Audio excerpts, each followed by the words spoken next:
Going on now at Sears. Best-selling author Adriana Trigiani proves over and over there is no place like home. The writer hails from the small Virginia town of Big Stone Gap. It's the setting for her novels centered around the life of Ave Maria McChesney.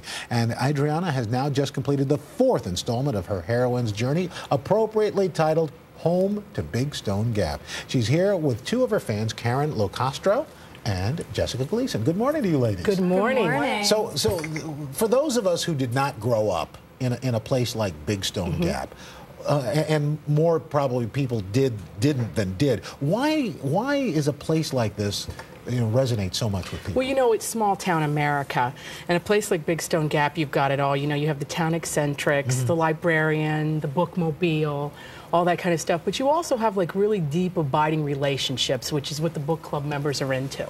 They love to read about marriages, romance, the problems with raising kids, changes in your life. So, small town has it all. It's like a microcosm of life. And even big city, everybody has those problems. And in fact, you credit ladies like these, book club readers, with your success. Absolutely. I mean, they come together, once a month and they choose a novel. Or they'll do nonfiction, but usually it's a novel.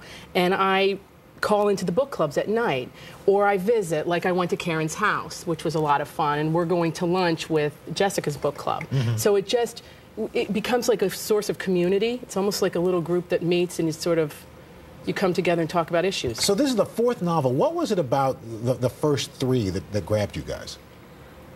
It's the characters, the way she writes the characters. They're just so real. And Adriana, being Italian, writes about Italian characters, and myself being Italian, you see a lot of people you know in them. And I think the whole feeling of your friends and your family, it's universal. And I think the way that she writes, the warmth and the depth in her characters just gives the book such a life to it. And what I love, there are certain mystery novels that I've read that, the private detectives do a lot of cooking. You have not only cooking in your books, but you've got actual recipes. Oh, yeah. I love to put recipes in the books because of taste being one of the senses. But what's so funny is when we're sitting here and everybody's coming over and looking at the food, I think of the people behind the recipes. Like this butterscotch pie is Karen Kilgore's mother, who makes this back home, and we used to have it at her house. So I totally remember butterscotch pie at the Kilgores. And the banana pudding, that is a classic that we had in the lunchroom. Sure. So it's like, when I see this, it's just, I'm transported right back home. It's kind of fun. This is your 4th novel. Do you see that this could keep going? Yeah, I mean, until she dies, and then I have to hand it off to the girl on the cover, I think, because, go to the world beyond with this character. Why not? It would be fascinating. But her daughter, Etta, I think she's got a really distinctive voice, and she's very prominent in this novel. And about the skirt, so it could be the next generation. Now, tell me about the skirt. Okay, well, we all watched Project Runway, and we were mortified when Allison Kelly got offed. So I found her email, and I wrote to her, and I said, Allison, can you make this skirt for one of my readers? So we're having a raffle of the skirt. Oh, that's nice. Yeah, so, listen, bingo's an Italian word. There it is. There's her, look at her sketch. Oh, the skirt goes to one of my readers to wear to a holiday party. Oh, I got it. Okay, that's great. Yeah. Is this going to be a movie? Yes.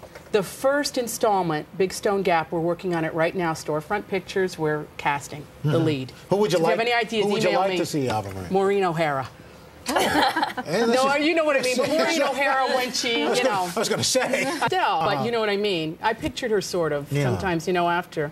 But any of the great stars of now would be great. And you guys haven't read the book yet? No, not yet. Very excited to have it. All right, before all your book club members. You can call them, I'll go, look what I've got. All right. Well, Adriana, thank you so much. Nice to meet you, Jen.